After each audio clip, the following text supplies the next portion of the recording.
At sa walang pagtatagal po, mga kapatid, tumayo po tayong lahat. Amen.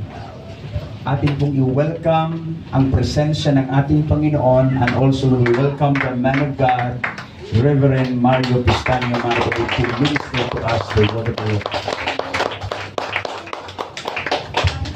Praise God. Thank you, Pastor Sam. Everybody say, praise the Lord. Praise the Lord. Bibles up. Yung may mga Biblia, pakitaas. Yung cellphone na may Biblia, pakitaas.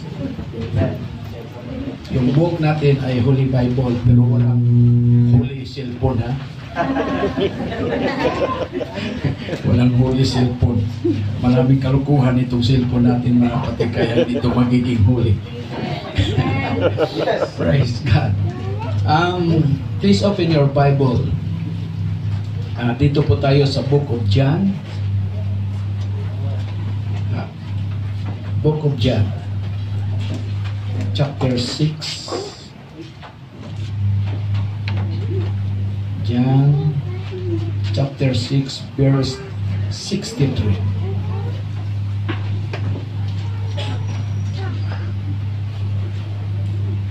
Book of John chapter 6 verse 63. Then Jesus said unto him, Verily, verily, I say unto you,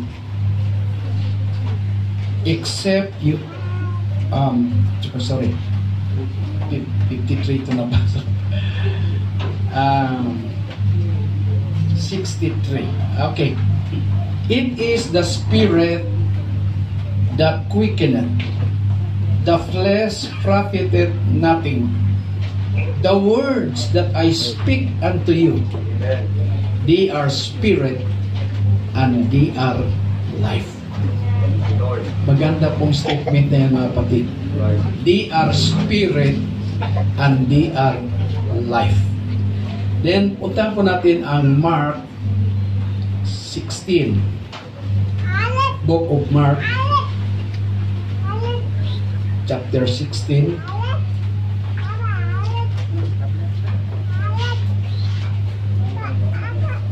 Verse 20.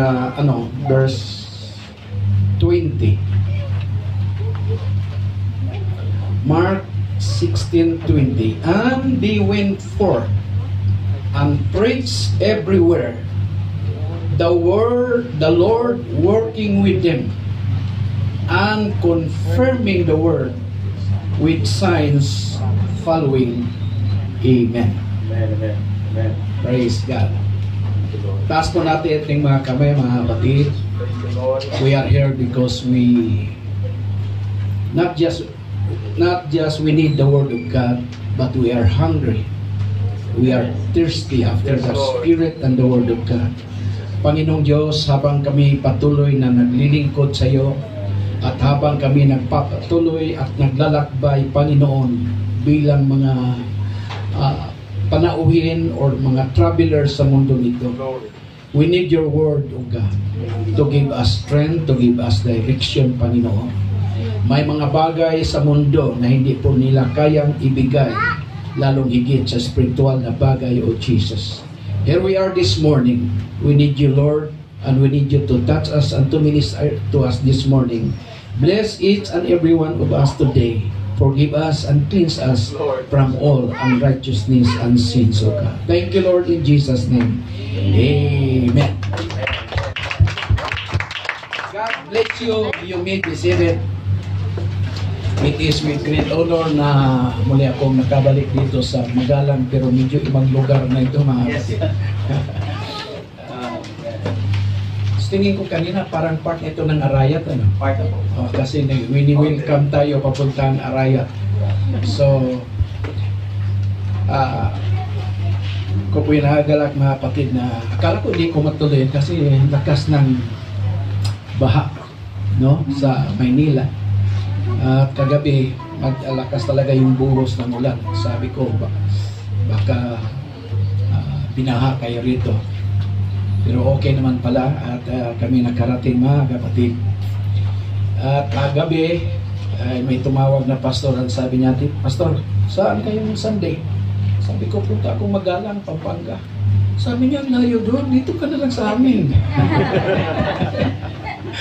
Dito ka na lang sa amin eh. Sabi ko, hindi pwede kahit malayo yun eh.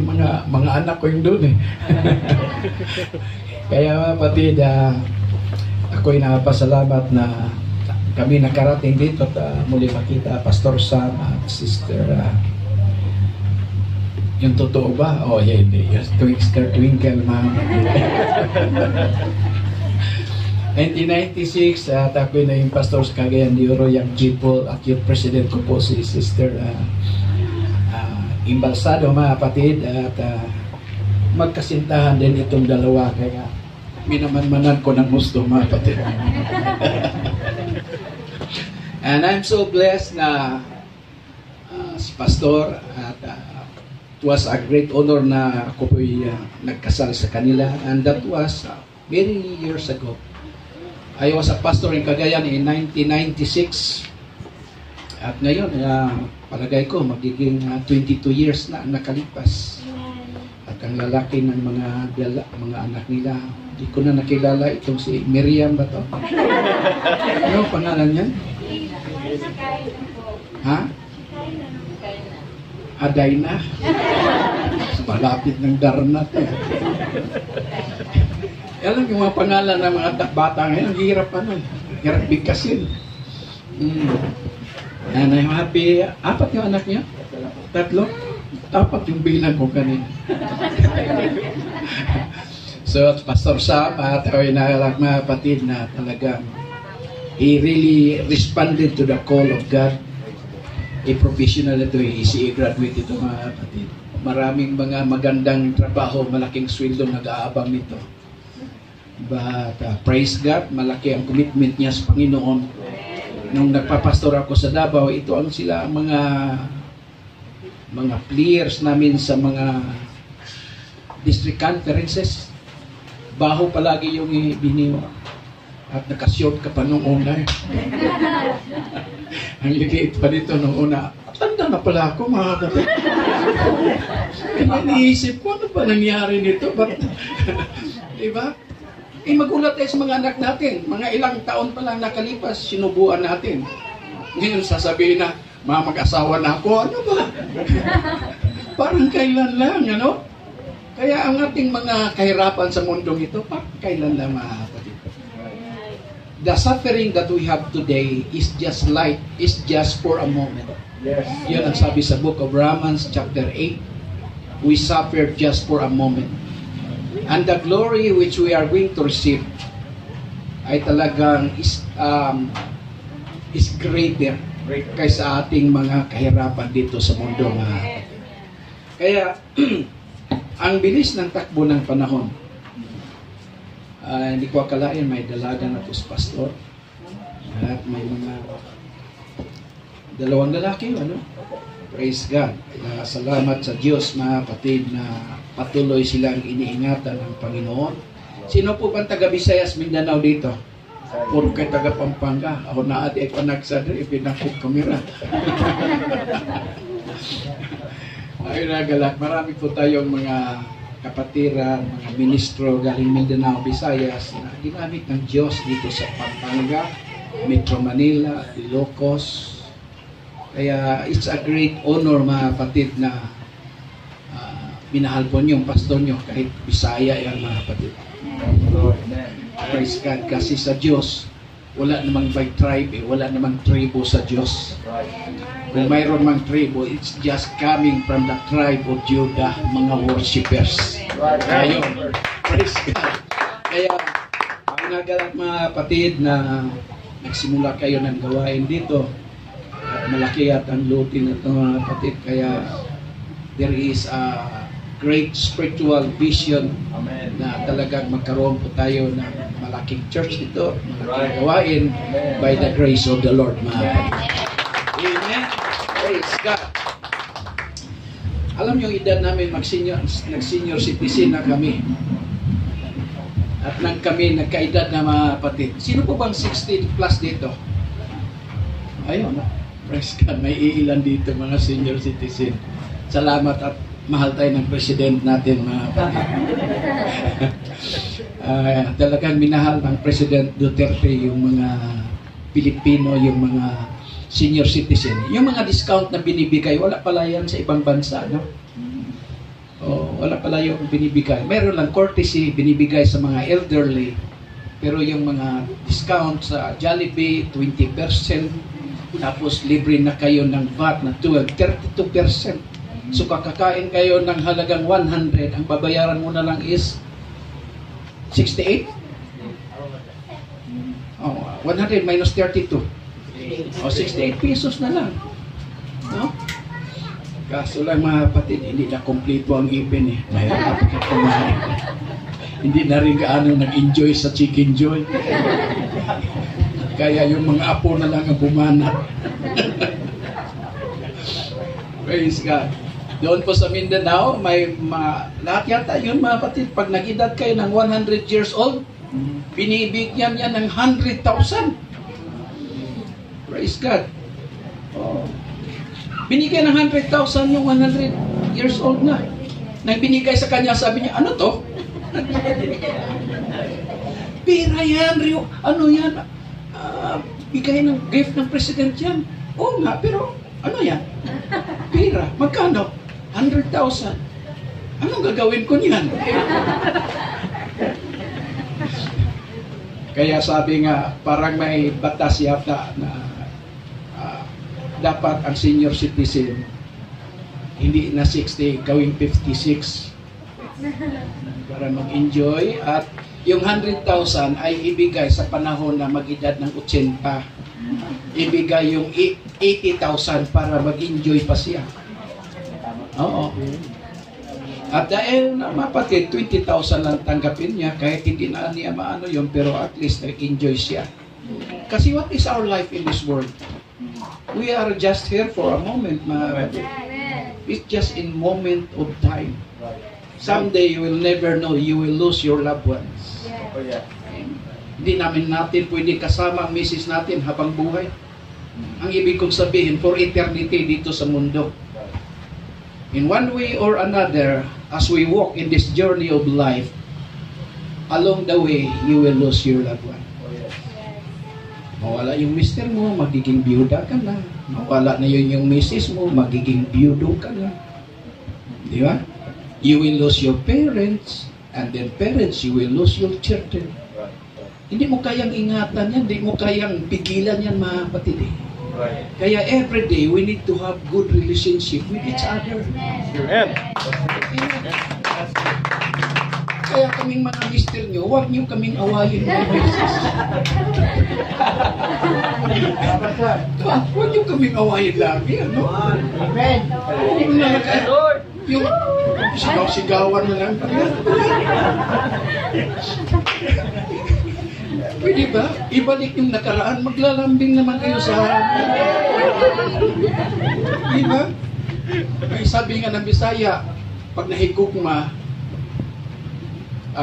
mag-uyat pa ihatag ang kasing-kasing.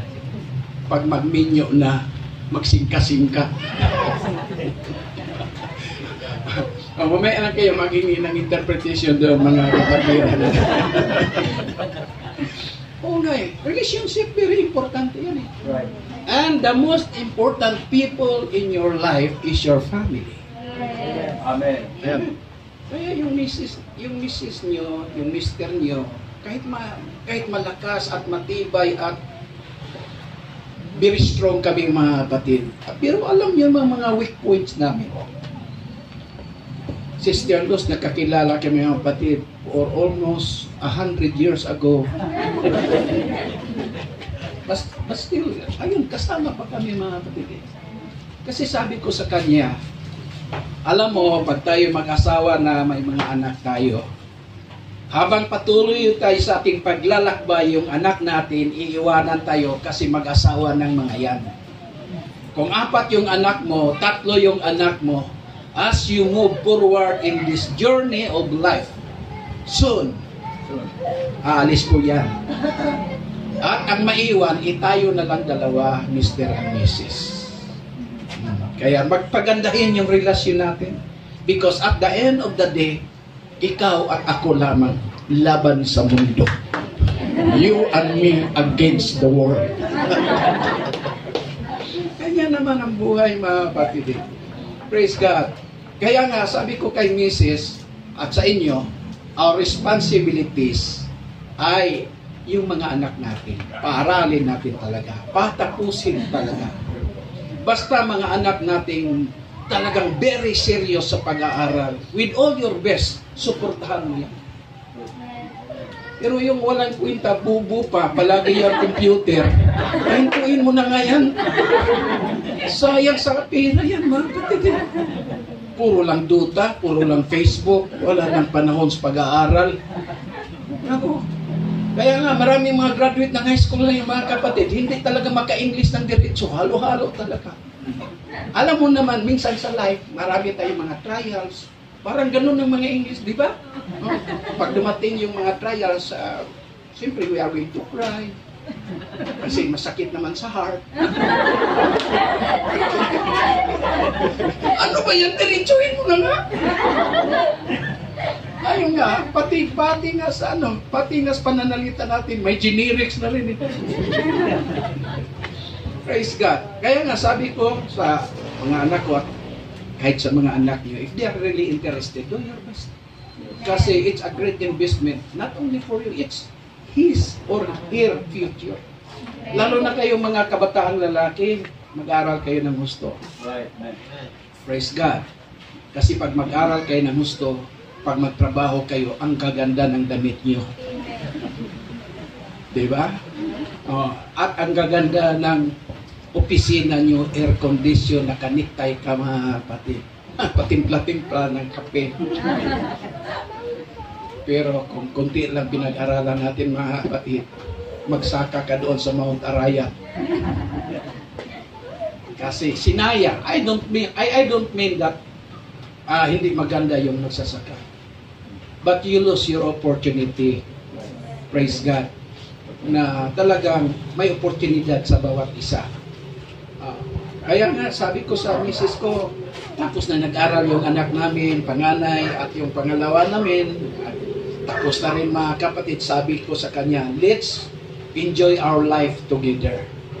Yung anak namin, nag-asawa na, at na nag-asawa na silang dalawa, sabi ko, 3 buwan lang kayo dito sa bahay ko. Pagkatapos dito, umalis na kayo. Huwag nga nyo pigilan yung mga anak nyo, mga kapatid, kung may asawa na, tapos sa bahay nyo pa nakatira. Buti kung isa lang. Kung 5 o 6 yan. Mabait yung mga anak mo. Paano yung mga daughter-in-law, son-in-law mo? Diba? Oo. At sa Bible naman talaga, pag mag-asawa na, alis ka talaga. You are going to build your own family, and you are going to build the future para po sa ating mga kabataan. But binanggit ko yan, mga kapatid, kasi sometimes we're just thinking of today. At hindi mo pinaghandaan na magiging mahina po tayo. You cannot be strong forever. At the age of 60, your health is declining. Sabi nga nila, at the age of 40, as if you have reached the peak of the mountain.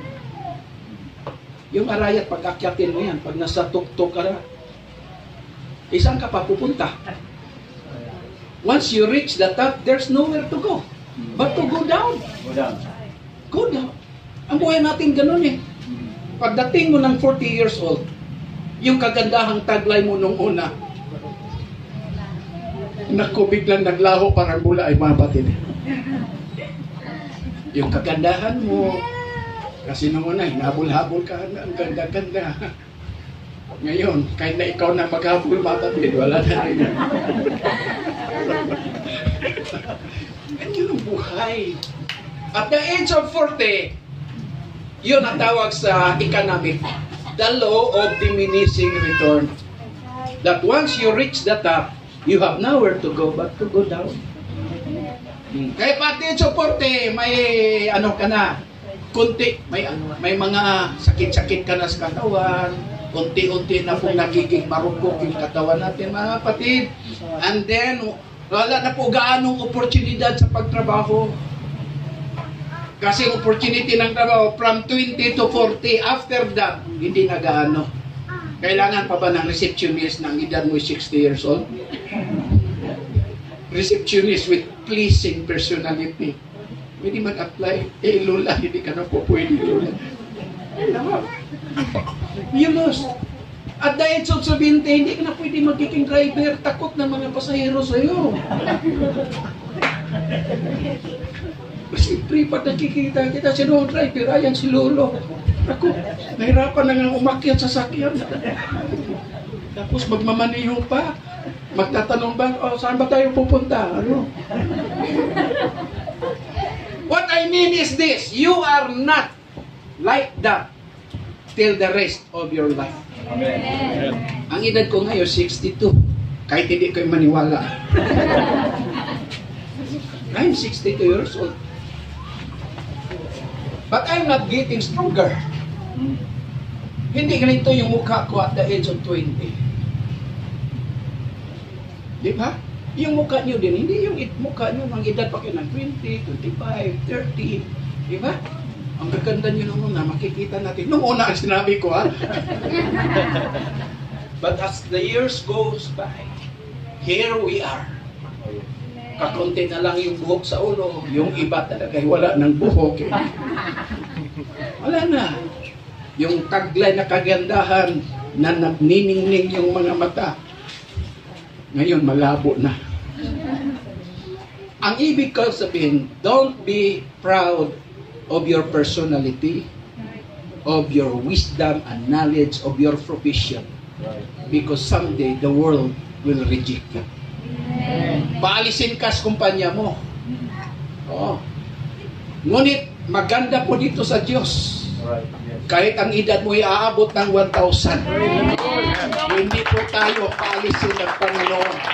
Ang sabi niya, when your hairs turn to gray, I will carry you.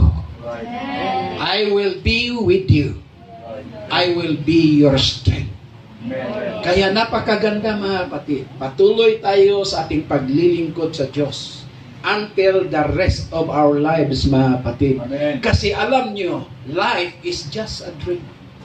Parang panaginip lang ito. When you are at the lips of death, you will realize na napakaiksi lang pala ng panahon na binigay mo sa Diyos.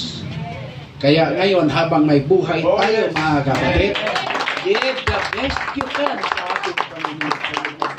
Because you don't own your life and you don't know ilan na lang taon ang naiwan sa iyo. Amen. Hindi mo alam eh. Praise God, magugulat na lang tayo. Pastor Umpad, patay na. Minsan may nag-iisip, imposible mamatay si Pastor Umpad. Unwinted yun eh. Kahit na unwinted. Hindi naman sa unwinting yan mga kapatid. Alam mo, sabi ng Panginoon, God set boundaries in our lives. Mayroong boundary yan. Oh.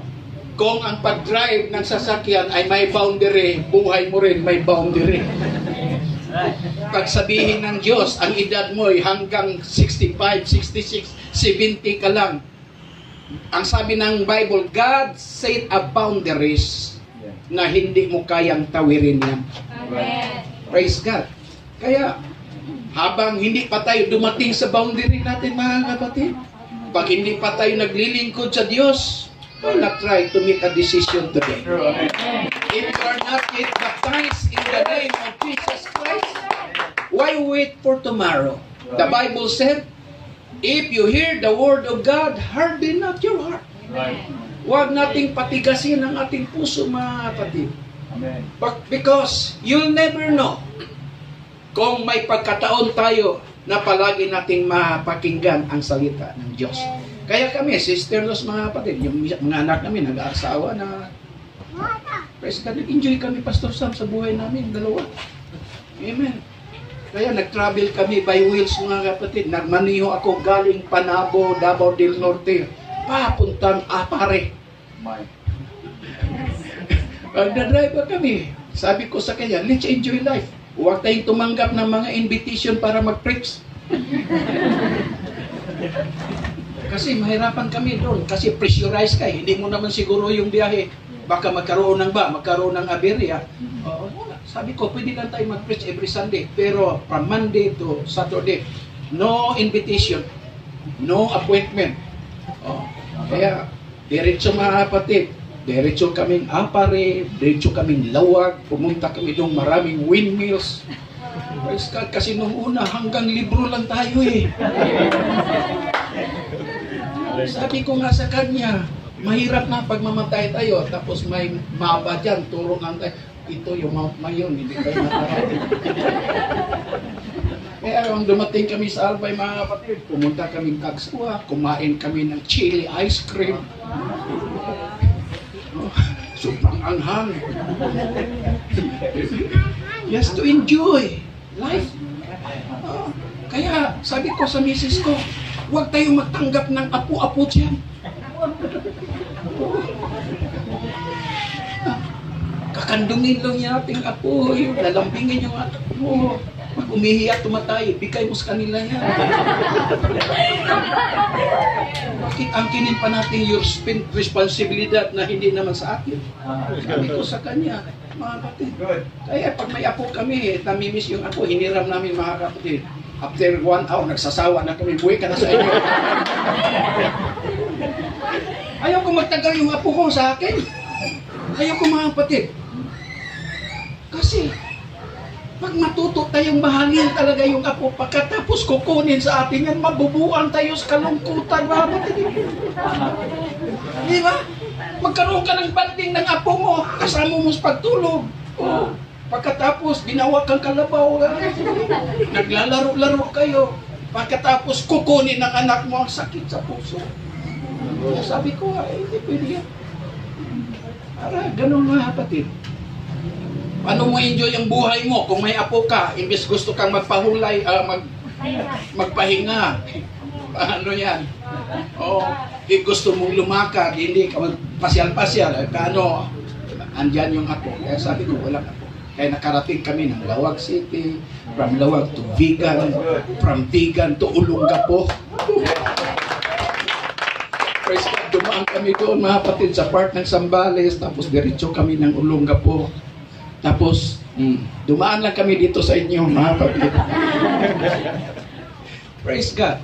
Kaya nga, papunta namin doon sa Apare, dumaan kami ng Mindanao, tapos tawid kami ng Leyte, takbo kami ng Samar, tawid kami ng Bicol, diretso kami sa Apare. Ayun. Pag-uwi naman namin mga kapatid, Batangas kami, tumawid kaming Mindoro, tumakbo kaming Rojas, tumawid na naman kami papuntang Katiklan. Nag-spend kami ng 1 night sa Boracay, hindi pa nasarado ni Duterte yung Boracay. No? Sabi ko sa kanya, let's enjoy. Bakit? Kailan ba tayo? Maghintay pa ba tayo nagsabihin ng mga anak natin, ito may budget, papa, masyal kayo, wag na yan. Imposibleng mangyari yan. Kasi pag mag-asawa na yung anak natin, hindi na tayo priority niyan. Di ba, Miriam? Di ba gano'n yun? Huwag niyong asahan mga batid na tutulungan tayo ng mga anak natin. Naku, huwag kayo mag-asa niyan. Maganda kung tutulungan tayo pag matanda tayo. Pero huwag kayo umasa 100%. Right. Baka mamatay natin tayo sa libingan na puro tayo pagdalamhati at puro tayo pagtatampo mga kapatid. Wala. Wala yun. Kaya nga binigyan natin sila ng education para buhayin nilang sarili nila. Di ba? Yan yung mga anak ko katapos na sabi ko, maghihanap kayo ng trabaho. At pag may trabaho kayo, may sweldo kayo, dito kayo sa bahay natin, magbigay kayo ng budget ng pagkain, tumulong kayo lahat dito. Because life is not free. From the sweet of out of your sweet, kakain tayo ng tinapay. Kailangan magpapawis ang buhay. Hindi pwedeng libre lahat, mga kapatid. You've got to work. Kaya, from Boracay, diretso kaming Iloilo, tumawid kaming Bacolod, tumakbo kaming Dumaguete, tawid kaming Dipolog, Dapitan. Ayun, nauwi kaming Mindanao. Tiningnan ko ang biyahe ng mga kapatid, zero ko ang kilometer trip from Panabo, 0. Pag-uwi namin ng Panabo, umabot ng 6,081 kilometers. Praise God. Ang ibig kong sabihin, ang buhay ay parang ilog. One direction lang papuntang dagat. Ang ibig kong sabihin, minsan ka lang maging binata, minsan ka lang magiging bata. All of us, maniwala kayo o hindi, papunta tayong pagkatanda. Ganyan tayo. Tayong lahat ay manghihina. Habang tumataas yung edad natin, ay lalo tayong maging mahina. Kasi ang lifespan natin is 70 years old lang. Sabi sa Biblia, sa Book of Psalms 90. 70 lang. And by the reason of strength and grace of God, plus 10. So 60 plus 10, 70 plus 10, 80. Pero, ang sabi doon, it is a life of sorrow. Kasi pag 80 years old ka na, paano ka makakain? Puro na lang gilagid. You cannot enjoy life. Hindi ka rin makakalakad. Kaya kailangan mo ng BMW para ka makakalakad. Ano ang BMW? Bring my wheelchair.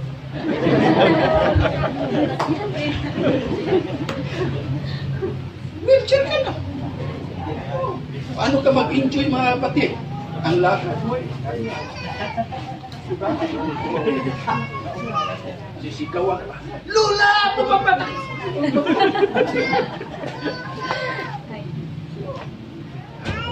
Ngayon, makakalakad ka pa ng uso. Sige, masyal kayo. Amen? Masyal kayo kahit saan kasi darating ang panahon. Lumpo kayo, mga kapatid. Wala na. So, kaya habang may panahon, ang buhay natin, let's enjoy. Kaya nga sabi ng Bible, serve the Lord with gladness. Hallelujah. Don't serve God with all your sorrows and complainings and murmurings and all of that. That's not life. That is not the way to serve God. Serve the Lord with gladness. Come before His presence with singing. Hindi sinasabi, come before His presence with complaining and murmuring. With singing. Huwag nyo naman sabihin, dami kong problema. Bakit? Padabayhay ba tayo ng problema? Sino nagsabi sa yung dami mong problema? Binibilang mo ba? Huwag na, don't count your problems. Sabi nga, count your blessings. Count your blessings. Kasi minsan ang blessings natin, pera lang eh. Count your money. Hindi yun. Count your blessings. Ano yung blessings? May mga blessings na hindi lang pera. Una sa lahat, magpasalamat kayo, may mister kayo. Diba? Salamat naman kayo, may mister kayo. Ay. Diba? Pastor, marami kasing problema. Eh, huwag na yan isang problema. Kasi ikaw problema ka rin yan.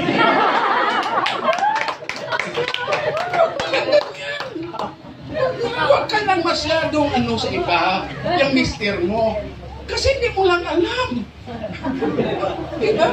So let's be fair in this life. Even how bad the person is, there is something good in him. Yung mister mo, ano pa magawa? Kasal na kayo eh. Diba? Kaya instead of complaining, try to look something in his life.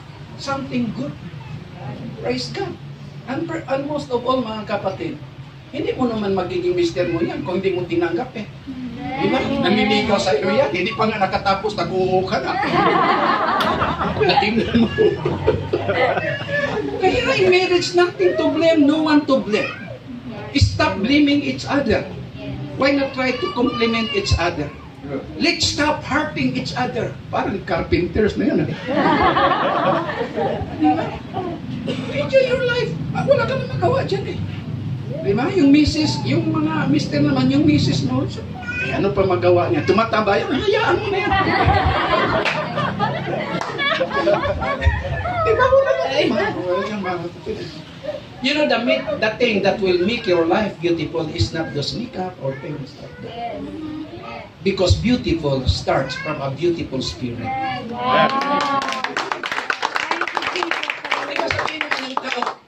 Ang ganda niyan, pero ang ugali, hindi talaga, kahit aso, hindi kayang kainin, di ba? Di ba? Ayun, pangit nga yan, pero ang babait naman. Di ba? Parang ganun eh. Kaya ang beautiful spirit, paano ang misis magkaroon ng beautiful spirit? Kayo mga mister naman, sabihin niyo maganda yung misis niyo. Yes. Eh, kahit ano nang ginawa niyang arte-arte ng buhok, mga kapatid, eh, hindi mo pinapansin kasi. Di ba? Kaya kasi Mrs. Sister Luz, mga kapatid, eh, sinabihan ko nga, you're always beautiful. You're my lady. Eh, kanya naman ang gusto ng mga babae, kahit hindi totoo.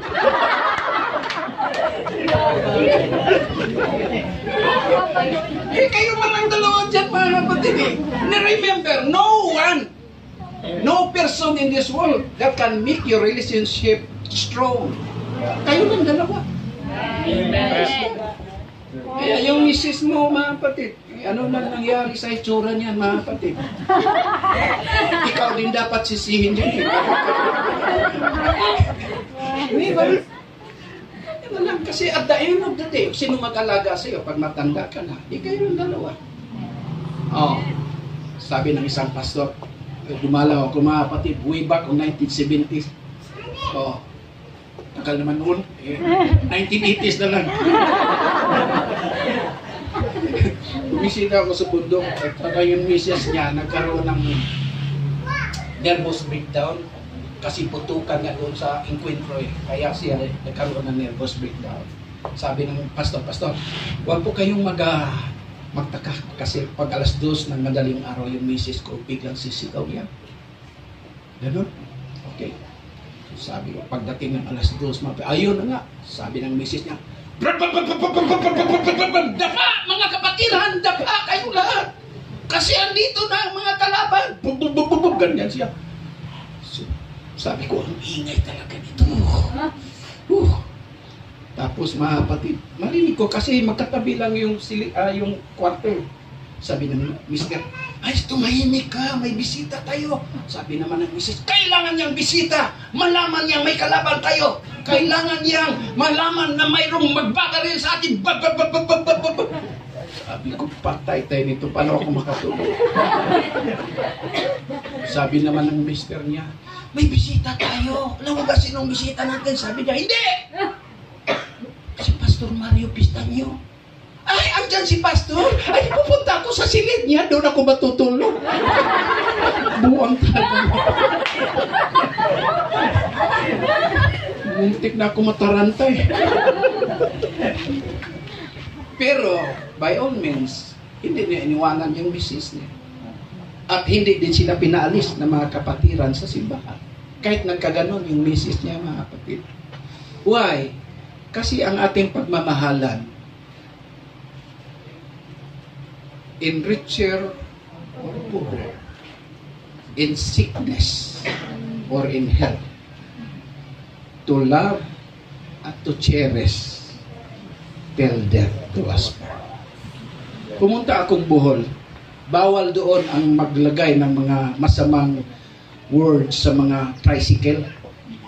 Kaya minasundan ako, mga kapatid, till death do us part. Natawa ako ng gusto. Kasi ang team niya ay T-E-L-L, hindi T-I-L-L. So, ibig sabihin, till death do us part. Sabihin mo sa kamatayan na paghiwalayin tayo.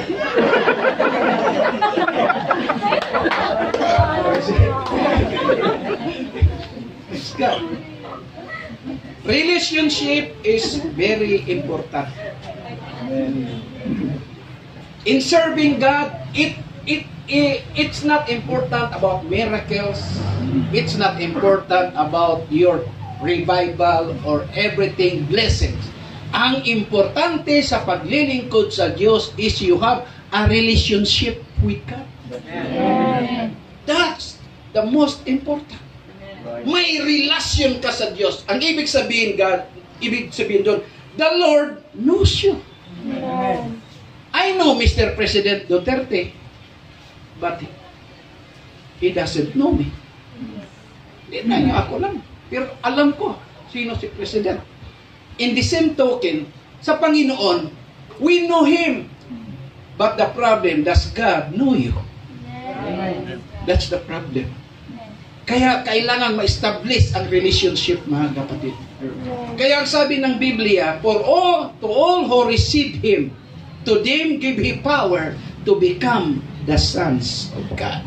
Kailangan may relasyon talaga. Maraming miracle workers dyan. Sabi sa Matthew 7:21, Lord, we prophesied in your name. Lord, we cast devil in your name. But the Lord said, depart from me, I don't know you. Kailangan kilala tayo ng Panginoon. At upang tayo makilala, kailangan may relasyon kayo ng Panginoon. Paano yung relasyon, mga kapatid? That will keep you together. Yung misis ko, mga kapatid, niligawan ko yan. 1976, 77 yata. Sabi kasi ng mother niya, Pastor, sumama ka sa akin kasi midwife ito sa isang center, mga kapatid. Sabi ng mama niya, pikilala kita sa anak kong midwife. Sabi ko, okay. Pagdating noon namin, Pastor Sam, lumabas doon, sabi ng mama niya, ayun yung anak ko, Pastor midwife. Napatay ako parang kandila, mga kapatid. Tiningnan ko siya ng husto. Wow, ganda. Kasi lalaki, titingnan yung mukha eh. Tapos tumingin sa legs. Wow, legs. The first time I saw her, I feel the earth move under my feet. Di ba, yung mga first meeting natin ng mga misis natin nung una, it's unforgettable, ika nga. Yes. Praise God. Kita ko siya, mga kapatid. May 1977. Agosto 1977, niligawan ko, mga kapatid. Hindi ako nahirapan kasi pag may gusto ang babae, hindi patagalin yan. Ganun lang yun. Okay, yung mga lalaki, huwag kang manligaw sa mga babaeng walang gusto sa iyo. Talagang malaking sakripisyo mo dun. Ligawan mo yung alam mo na mga 80% may gusto ito sa akin. Kaya niligawan ko si Sister Los. Hindi ko pa natapos, oo agad, mga kapatid. Agosto 1977. Do you remember it, baby? Pastor naman, ang sweet ang baby. Alam nyo, yung baby, yun ang Tagalog ng, yung baby, yun ang English ng baboy.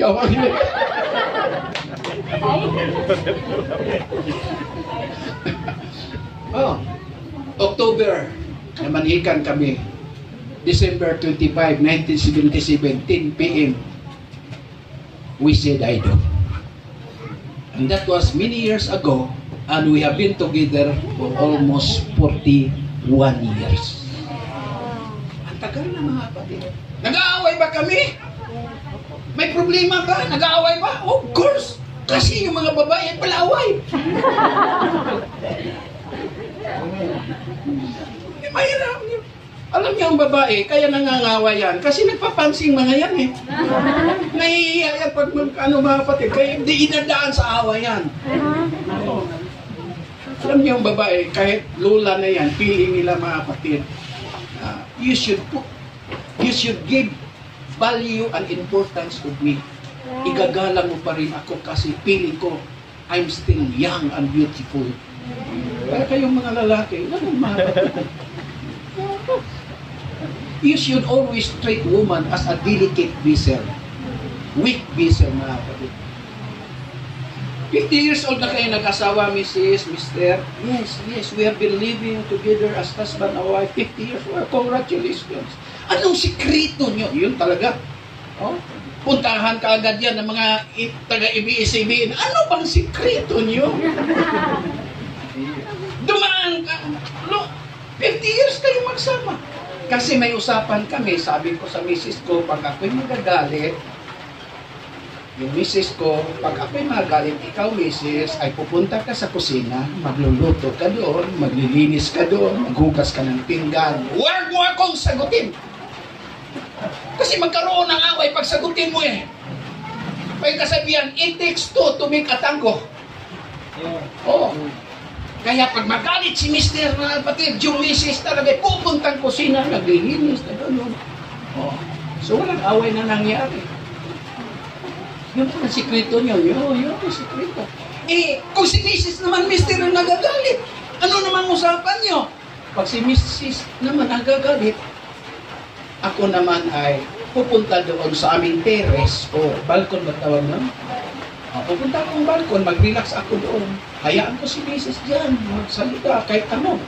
Then pagkatapos noon, pag okay na siya, so mag-usap pa rin kami. So ganda pala. Pag magalit ka, si Mrs. pakusina. Pag si Mrs. magalit, ikaw ay pabalkon. Yes. Ano naman masabi mo for those 50 years? I-summarize mo. Ang masasabi ko, 50 years na rin ako dito sa balkon.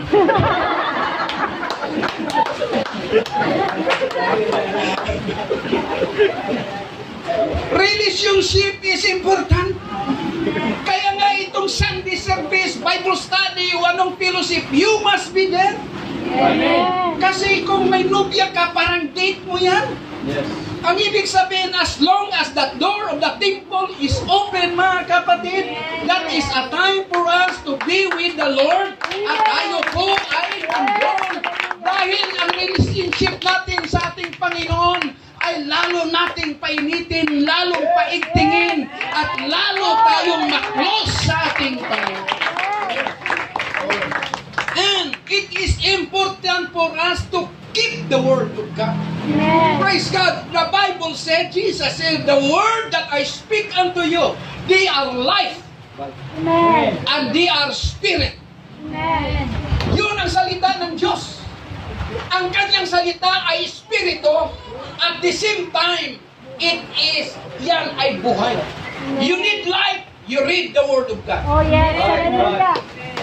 You need the Spirit of God, you need to read the Word of God. Yes, Kaya habang binabasa natin ang salita ng Diyos, ay lalo tayong napaibig sa Diyos. Yes. Sabi nga ni David, thy word have I hid in my heart, that I might not sin against thee.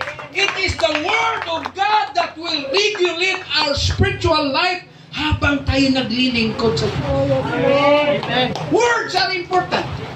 Glory, glory. Kung si Sister Rose, 1977, hanggang tingin lang ako, walang relasyon na magaganap. That's true. I need to speak the Word Right. upang mabuo ang relasyon. Oh. Sa ganun din sa ating mga kapatid, the word that you speak, we must be careful. Right. Because the words that we speak, they are powerful. Remember, God created the world and everything by His Word. Praise God. Kaya nga, every time we speak the Word for ourselves, mga kapatid, be careful. Pag sasabihin mo, ako lang talaga. Lagi na lang akong inaapi. Doon talaga mangyayari sa'yo. Diba? How do you speak to your soul? Pag sinasabi, nangihina ako, dami kong problema, buti pa sila, walang problema. Ano walang problema? Sinasabihan mo, buti pa yung mga mayayaman, walang problema. Ha? Ang mga mayayaman, walang problema? Tanungin mo kami, Pastor Sam.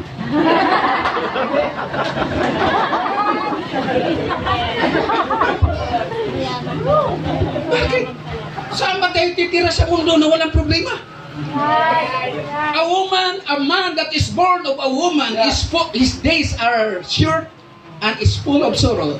Job chapter 14 verse 1. We are in this world of problems. Bago ka isinilang, may problema na dito. Nang dumating ka, dalagdagan ang problema.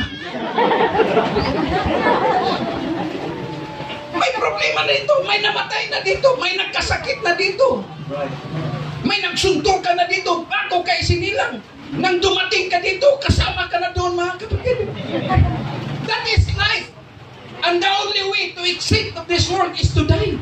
Amen. Ganun ang buhay. The only way to escape this world is death. And the entrance to heaven is death.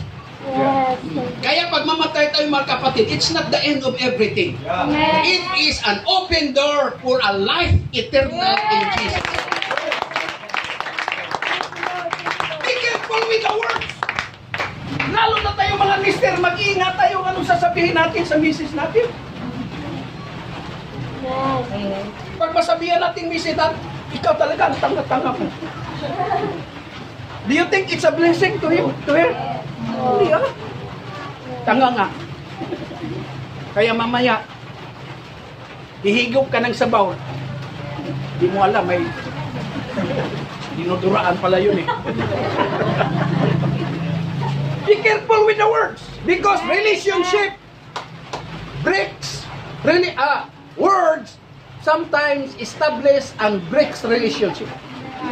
Bakit magkaaway yung mga tao? It's by the word. And ang sabi ng Biblia, death and life is in the power of the tongue.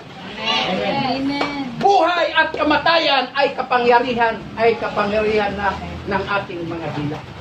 He that keepeth his mouth, keepeth his soul from trouble. Amen. Kaya yung mga chismosa, maraming kaawayan. Bakit hindi maingat sa bibig eh? Kahit hindi sigurado ano yung pinagsasabi. Di ba? Di magkaroon ng problema. But he that keepeth his mouth, save himself from trouble. Yes, amen. Ako, marami akong alam na problema ng ibang tao.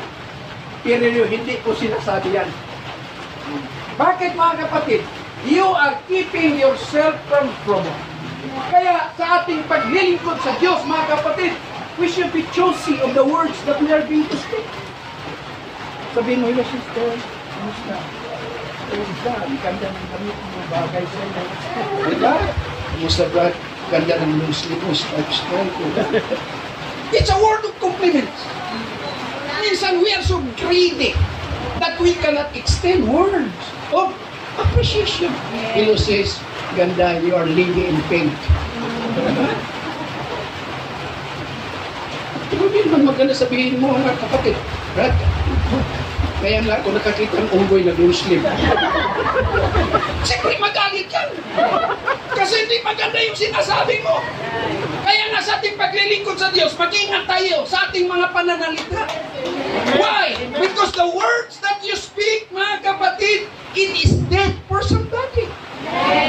Kaya yung mister nyo, mag-ingat kayo magsalita sa mister nyo. Pag sabihin ng mister, tumahimik ka agad. Diba? Kasi minsan, talo kami mga lalaki, basta mag-away na tayo mga kapatid. Ang dami niyong salita eh. Daming sinasabi. Oh, pag ang mister ay mga kapatid, dumating na, dala-dala yung sweldo. Sabihin ka agad ni Mrs. Akin yung sweldo mo, dami tayong babayaran ng ilaw, tubig, tuition fees, sasakyan, dami tayong bayar, burbay, 5-6. Di ba? Tapos magsisirmong ka agad si Mrs. Ano ba ito? Ba't ito lang sweldo mo? Kasabay ito ang galing. Baka binibigay mo sa kulasisi mo. Puro na accusation mga kapatid. Kayo talagang babae, hindi kayo mag-accuse.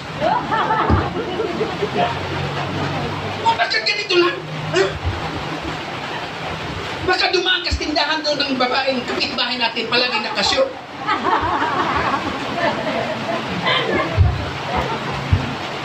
Saan napunta yung pera? Alam mo naman, Mr. Kapatid, ay, makinig ka muna. Makinig ka muna. Ito na ng ebidensya. Walang-wala talaga dapat ang pera. Bakit maraming mga deduction? Dahil sa mga kulasisit mga customer discount.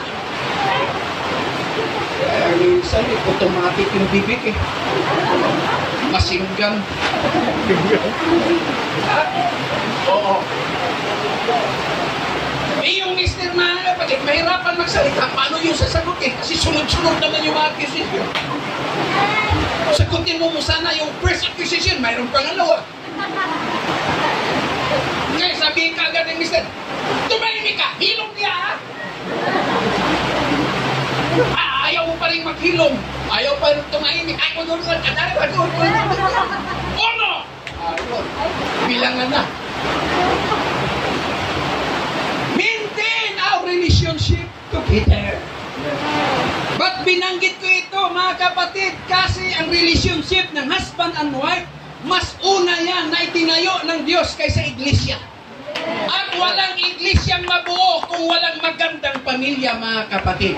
At ang magandang pamilya ay nabuo dahil sa magandang relasyon ng husband and wife.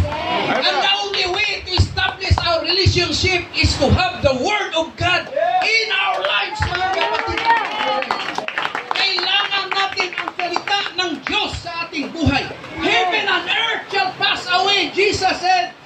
thy word, but my word shall never pass away.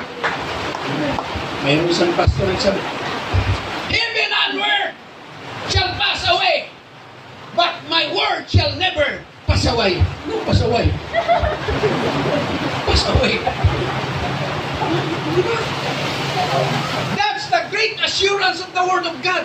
Thy word is a lamp unto my feet and a light unto my path. Kung ang salita ng Diyos ay liwanag, anong panahon yan? Madilim. Madilim. Gabi. And you need the word of God. Sa ating panahon, spiritually speaking, napakadilim na ng mundo, mga kapatid. Oh, yes. We need direction, we need guidance. Amen. Kaya nga sa aming paglalakbay ni Sister Luz, naikot namin whole Philippines, we need guidance. Kaya nga may GPS kami. Ang GPS ay nanggagaling sa itaas. Right. Oo. Ang GPS ko sabihin, turn right, turn left. Slide right, slide left. In 200 meters, you will arrive. Pagdating namin sa Jollibee, magalang, you have arrived. Galing naman. At lalo magaling ako, mga kapatid, kasi dalawa GPS ko. Yung isa sabi, turn right, turn left. Yung isa naman nagsasabi, may aso, may matanda, may bata.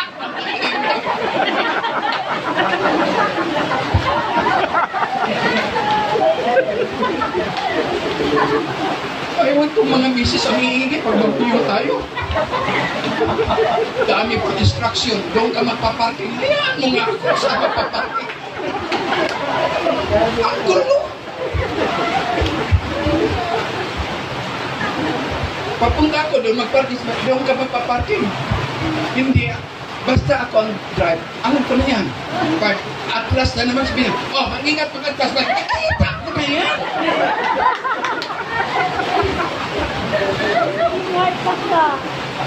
Pag tumatakbo mga ang bilis na ito, umabot na lang ito ng 100, ano? Sabi ko, wala akong hinahabol. Delikado yung mabilis takbo, may hinahabol ka. Pero kung maganda ang daan, mga kapatid, kailangan patakbo ng mabilis. Sabi lang, kaya napakaganda ng salita ng Panginoon, mga kapatid. We will treasure the Word of God. Bakit tayo naliligtas? It's by the Word of God. Anong pinapangaral ni Pastor? It's about salvation from the Word of God. Na kailangan tayo magsisi. Kailangan tayo magpabautismo sa pangalan ni Jesus. Kailangan natin maglilingkod sa Diyos ng matapat, mga kapatid. Kailangan tayo maghihintay sa muling pagbabalik ng Panginoon. It's from the Word of God.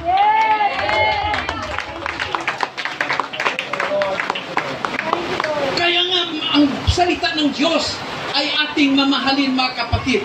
Dahil ito po ang ating kaligtasan. Praise God. Ang sabi ng Biblia, and the Lord is confirming the word that we preach. Pinapatunayan ng Diyos kung ano yung sinasabi mo. Pag pinag-preach ni Pastor, Jesus is a healer, God will confirm. If the pastor will say, God is the source of joy, the Lord will confirm the word. If pastor will say that God is our comforter, God will confirm His word. Ang ibig sabihin, patunayan ng Diyos kung ano ang pinapangaral ng isang mga.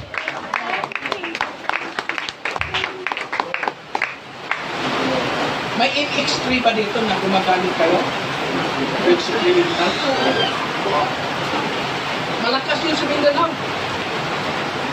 NX3, Power Cells, Pirada Capsule. Lakas yun sa Mindanao. Mabinta. Oo. Mrs., ano masasabi mo nang nag-take kayo ng NX3? Ay, talagang magandang pakiramdam ko. Ang sarap ng tulog ko. Oo. Kasi nung una rin, bawat gabi, 10 bisis ako pabalik-balik ng CR, naiiyak ko lagi. Ngunit ngayon nag-iinis rin ako. Wala na akong ihi-ihi hanggang ngayon. Kung hindi ako problema. Ayun, they see good things about the products. Pero pagkatapos nun, ang sasabihin, ang MS Ray ay hindi gamot. Kaya huwag gamitin gamot sa anumang karamdaman. Okay. Di ba? Yes. Oh, sige, promotion sila, power sale, ano pa mga patid. Tiki-tiki, kaya panigigil ko sa radyo, tiki-tiki, ayun. Tapos mayroon agad disclaimer, ang tiki-tiki ay hindi gamot, kaya huwag gamitin gamot sa anong uri ng karamdaman. But before that, sinasabi to nila, magaling ito. Ito'y magpapagaling sa iyong karamdaman. Pero at the end, ang tawag noon, disclaimer. Para hindi masyadong maintindihan, sabihin nila, ang MS-Ray, hindi ka magpagaling. Hindi mo maintindihan. Pero ang promosyon, kanda ito, MHP, ito, para sa puso, para sa kidney, para sa atay, para sa lahat-lahat. Right. Ang MS-Ray, hindi ka magpagaling. Ang tawag noon, disclaimer. Kasi pag may mangyayari sa'yo dahil sa iniinom mo, wala silang panagutan. Kasi sinasabi ko na sa iyo, ang MX-Ray ay hindi gamot. Diba? But God is not a disclaimer of His Word. Oh, yes. Kung ano ang sinasabi ng Diyos, Hallelujah. it will happen, mga kapatid. Pinapatunayan ng Diyos yan, mga kapatid. And the Word of God is the very product na kailanman hindi mag-i-expire, walang side effect. Ngunit ito'y nagbigay buhay, kaligtasan, pagbabago sa buhay ng bawat isa. If any man be in Christ, he is a new creature. Yes. Hallelujah. Ganyan katindi ang salita ng Diyos, mga kapatid, sa ating buhay. So from now on forward, let's appreciate the Word of God. Let us love the Word of God. Let us preach the Word of God sapagkat ito'y mahalaga at ang kahalaga nito ay hindi pangsamantala. Ito talaga'y forever and ever.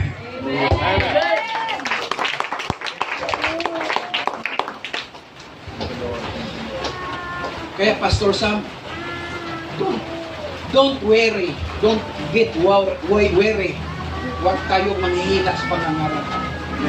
Keep preaching. Praise God. Alam mo, we have the best seed. Ano sa Tagalog ang seed? Binhi. Ang binhi ay walang halaga kung nakapatong lang dito. Ang binhi ay walang halaga hanggang hindi mahulog sa lupa, mga kapatid. Ang binhi po ay hindi mag-improve yan pag nilagay mo dyan sa upuan. It needs to fall on the ground and die. After 3 days, mabuhay ulit yan. And that is the Word of God. Every time you preach the Word of God, don't ever think, mga kapatid, na walang kwenta yun. No. God said, His Word shall not return unto Him void. Pag sinasabi niya yan, mga kapatid, talagang mangyayari yan. Sabihin mo man sa pinapangaralan mo, hindi ka pinapansin para bagang walang kwenta. But after many years, babalikan ka. Sasabihin niya, 10 years na nakalipas, pero yung sinasabi mo, sabihin mo ulit sa akin. Akala mo walang kwenta yan. Basta, it's a Word of God, it's a seed. Yeah. Ang seed ay tinatawag certified seed, mga kapatid. Right. Ang seed ay may potential yan, may buhay yan, mga kapatid. The Word of God is the seed. Every time you preach it, you are not wasting it, mga kapatid, because it will not go back to the Lord void. Ewan ko na naalaala ni Sister Twinkle, year 2000, may pumunta sa amin, wala niya kasi may pumunta sa akin, mga kapatid, sabi niya, Pastor, pwede mabaptize mo ako? Mabaptize ka? Ngayon lang kita nakilala. Taga saan ka ba? Taga Villanueva. Taga Villanueva? Bakit? Pag-baptize ka, wala pa tayong Bible study. Mag-Bible study mo natin. Pastor, na-Bible studyhan ako. Sino? Pastor Roylan. Yung pastor na pinalitan ko, mga kapatid. Kailan? 1990, Pastor. Nagsabi siya sa akin, binabasa yung Mark 16:16. Hindi ko pinapansin yan. Pero just lately, aywan ko anong nangyayari sa akin. Hindi na ako makatulog. At palagi kong binabasa yung Mark 16:16. Anong sinabi doon? Ang manampalataya at mabautismuhan ay maliligtas. And that was 10 years ago. Akala ko ang salita ng Diyos ay walang effect sa buhay niya. But after many years, here she come. The Word of God has been growing in his life. Kasi tayo, mahilig tayo ng mga quick-quick ngayon eh. Quick meal. Ano pa yung mga quick-quick ngayon? Puso sa amin yung quick-quick, yung itlog na yelo. Quick na yan. Quick meal, di ba? Quick. Kaya this generation natin yun. Ang ating generation, mga kapatid, kulang na po ng pieces. Kulang mamatay. Kaya yung mga anak natin talagang binubuhay na, pinasaya na natin sa mga gadgets kasi. Oh, tingnan mo yung anak mo. Yung apo ni Sister Luz, 2 years old lang. Pag umiyak, itchan, bigyan mo ng tablet, mga kapatid, kahit walang kain. Wala pa naman, ba't alam na nila 2 years old lang? Marunong na mamili. Nang lula niya, hindi alam, pero siya. At mahirap to. Darating ang panahon na, ngayon sabihin natin, abnormal yung mga taong ganyan eh. The time come, ang hindi gumagamit ng gadgets, yun ang abnormal. Time comes, darating. Kaya kayo, yung mga anak niyo, mga kapatid, kausapin niyo lagi.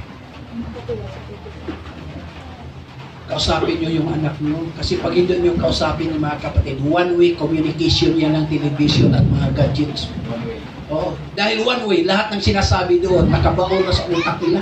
Kaya yung mga anak nyo, nagtataka kayo, marunong na mag-English. 1 plus 1, where are you? Where have you been? Where's that knocking the door? Tinitulas nila yan. Yeah, I told you, don't miss me up. Oh, where? Saan mo nalaman yan? Yan sa TV. Yan sa mga gadgets. Alam nila yan. Marunong mag-English. Pero hindi nila alam where to speak it. Kaya, may mga, alam mo ba, may mga anak tayo ng pastor sa Mindanao. Ang anak na autistic. Mayaman sila. Pero yung anak simulat sa pool, marunong na. At the age of 6 months old, palagi na pinatigil-tigil na, twinkle, twinkle, twinkle shadow.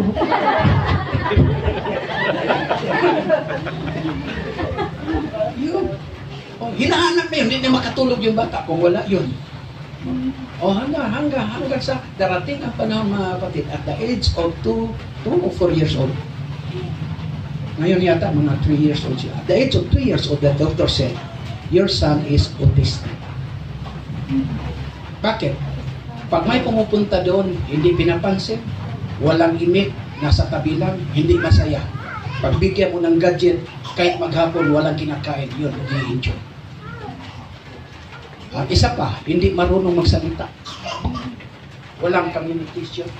Hindi man kagaya ng una na kinakausap yung bata, di ba? Yes, sarap. Kasi cute naman yung bata.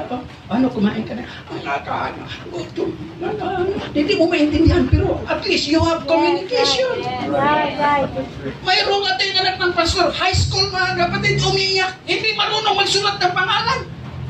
Mag-high school na, sabi ng maestra, hindi ko tatanggapin to sa high school, sir. Pag hindi yan marunong magsulat ng pangalan, bakit hindi marunong? Puro keyboard lang kasi. Pag keyboard, galing. Galing. Pero pag sulat ng pangalan, hindi marunong. Ako nga, gumamit ako ng tablet for 5 years. Papunta ko ng Bayumbong, naiwan ko sa hotel, nawala ng mga kapatid. Pero for 5 years na yan, puro lang tablet ako. Hindi na ako marunong magsulat. Oo nga, paano ba ito? Tapos nanginginig yung kamay ko magsulat. Nasanay kaya ko sa tablet, mga kapatid. Ganun na. Pagsulat, hindi na ako marunong eh.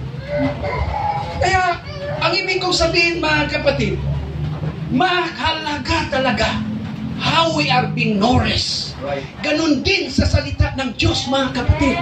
We need to be nourished with the Word of God. Why? Because the Word of God says it is life and it is spirit. And no matter what will happen, mga kapatid, sa mundo, just keep on preaching the Word. Praise God. Pastor Sam, preach the Word. Praise God. Be instant in season or out of season. Just preach the Word. Kailangan natin yan sa ating panahon. Tingnan nyo, 2 Timothy chapter 3 verse 1. Andun, perilous times shall come. Mga ugali ng mga tao ang sasama, mga kapatid.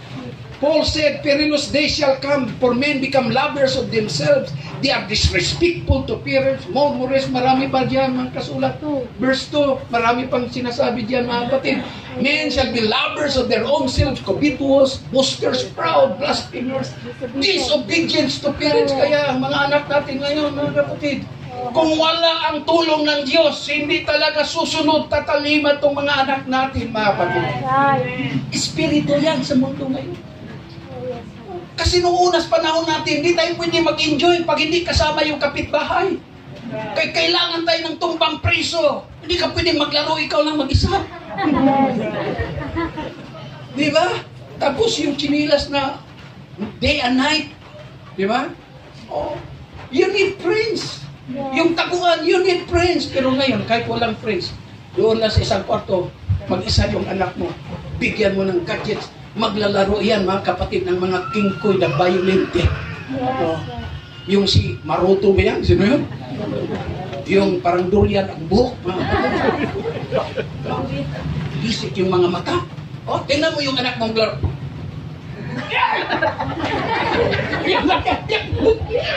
Suntukan talaga yan.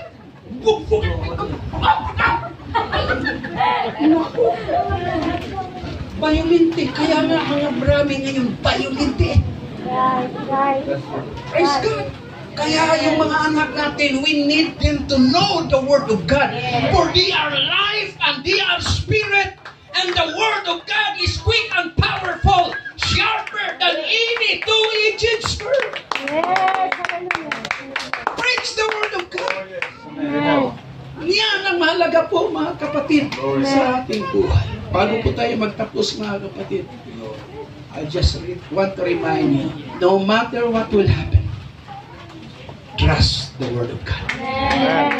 Hallelujah. Sa piloto, may tinatawag na vertigo. They feel that the plane ay parang bumulusok o tumagilid. Yun ang feeling ng mga piloto. Kaya nga magkaroon sila ng maling decision because they base that on their feeling. Vertigo. Sino nakaranas ng vertigo dito? Ha? Nakahiga ka, pero para kang tinutuwad, mga kapatid. No? Pag nakatayo ka, nahihilo ka, mapasubsub ka, vertigo yan. Kaya ang sabi ng instructors, pag dumating sa inyo na while you are driving a plane, darating ang vertigo, trust the instrument. Trust the instrument. Don't trust your feeling. Don't trust what you have felt, what you have seen, but trust your instrument. Sa ating mundo, maraming nagbabago. Maraming mga bagay na nagbabago. But trust on the Word of God. Hindi nagbabago ang mga yan, mga kapatid. Kahit sinong presidente at kahit anong mangyari sa mundo, the Word of God will never change. Amen. Hallelujah. Sinabi ni President Duterte, isarado ang Boracay. May nagawa ba sila? Pumunta agad ang military, take over ang Boracay. Dismantle yung mga properties na nandoon na sa dagat, mga kapatid. Sira. It's just the word of the President. Pag sinabi ni Duterte, kasarado yan. Pag sinabi ni Duterte, linisin niyang Divisoria, nilinis. Pag sinabi niyang linisin ang Baclaran, nilinis. Pag sinabi niyang linisin ang mga bangkita, nilinis. Tanggalin yung nagpaparking sa mga kalsada. Ayan. Tinanggal. Why? Because the word of the President is powerful. Bakit makapangyarihan? Makapangyarihan. It is backed up with Constitution. Why he did? Why he did it? Because he is the President of the Philippines. Pag sinabi niya kay Lucio Tan, bayaran mong utang mo 6 billion. Pag hindi kayo magbabayad, walang eroplano ng PAL ang makalipad. Bayad. Bayad agad si Lucio Tan. Kaya lipad na naman. Kalipad pa ang PAL. The word of President, very powerful by the word, backed up by the Constitution. That's true. Si Trump, kapangyarihan din doon sa Amerika. Yung lahat ng mga executive order ni Obama, binaliwala niya yun. Sabi niya, ibalik ang Biblia sa lahat ng government institution. Ipinatanggal ni Obama yun, binalik. Ibalik ang prayer sa lahat ng government institution. Uy, inalik mga kapatid. Amen. Ibalik yung CR for men and women. Walang third CR sa mga LGBT. Binalik. Very powerful. Pero si Duterte, makapangyarihan sa Pilipinas, pero wala siyang kapangyarihan sa Amerika. Si Trump, makapangyarihan, pero wala siyang kapangyarihan dito sa Magalang. Hindi siya ikagalang dito. Why? He is the President of America, not of the Philippines. But the Word of God, Oh, yes. praise God, you can preach it to every nation. Amen. Its power, it's not only in the Philippines, but in every nation of the world. I will preach to you repentance. I can preach to Singapore repentance. I can go to Hong Kong and say, you must repent. I can go to America and tell the Americans, you must repent. I can go to Canada, everywhere. Because the Bible says, go unto the world and preach the word, preach the gospel unto all the creatures. Ganito po kapangyarihan ang salita ng Diyos. Hallelujah! Kaya patuloy tayo sa ating pagmamahal, pag-iingat, at paggalang sa salita ng Diyos. Because everything in this world will fail. Lahat po ay babagsak, mga kapatid. Mabangko, ma-institusyon, kahit ano.